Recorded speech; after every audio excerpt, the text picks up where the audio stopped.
Let's embrace this incredible technology and lead the world in digital economy. বিশ্ব অর্থনীতির দুই পরাশক্তি যুক্তরাষ্ট্র ও চীনের মধ্যে বাণিজ্যিক টানাপোড়েন আবারও চরমে উঠেছে। এমন পরিস্থিতিতে মার্কিন প্রেসিডেন্ট ডোনাল্ড ট্রাম্প এবং চীনের প্রেসিডেন্ট শি জিনপিং এর মধ্যে শীঘ্রই ফোন আলাপ হতে পারে বলে জানিয়েছে হোয়াইট হাউস।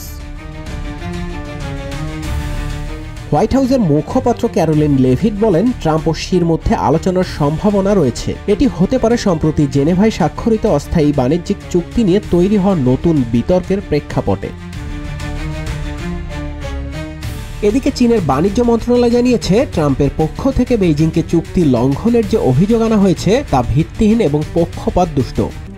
RICL TMX, যুগের পর যুগ স্থাপনা থাকে মজবুত। চীন আরও বলছে, যুক্তরাষ্ট্র প্রশাসনের কিছু পদক্ষেপ, বিশেষ করে কৃত্রিম বুদ্ধিমত্তা প্রযুক্তির চিপ রপ্তানিতে বিধিনিষেধ এবং চীনা শিক্ষার্থীদের ভিসা বাতিল, এসবই বৈষম্যমূলক ও অনৈতিক।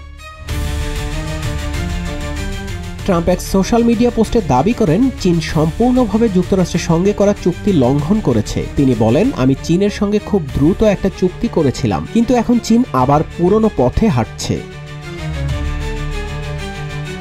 চুক্তি অনুযায়ী উভয় দেশ উচ্চ শুল্ক আরোপ ও বাণিজ্যিক বিধিনিষেধ থেকে সাময়িকভাবে সরে আসতে সম্মত হয়েছিল। তবে চীন এখন গুরুত্বপূর্ণ খনিজ সম্পদ, বিশেষ করে রেয়ার আর্থ উপাদান রপ্তানিতে বাধা দিচ্ছে বলে অভিযোগ উঠেছে।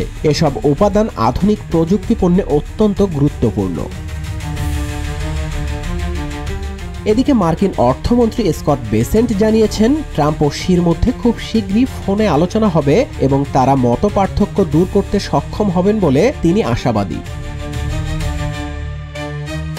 এর মাঝেই বিশ্ববাজারে এই উত্তেজনার প্রভাব ইতোমধ্যেই পড়তে শুরু করেছে। বিনিয়োগকারীদের মধ্যে দেখা দিয়েছে অনিশ্চয়তা ও উদ্বেগ।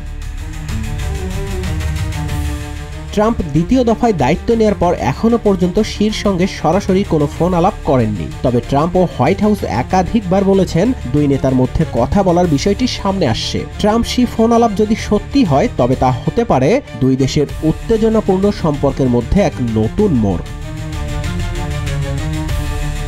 নিউজ ডেস্ক, রূপালী বাংলাদেশ।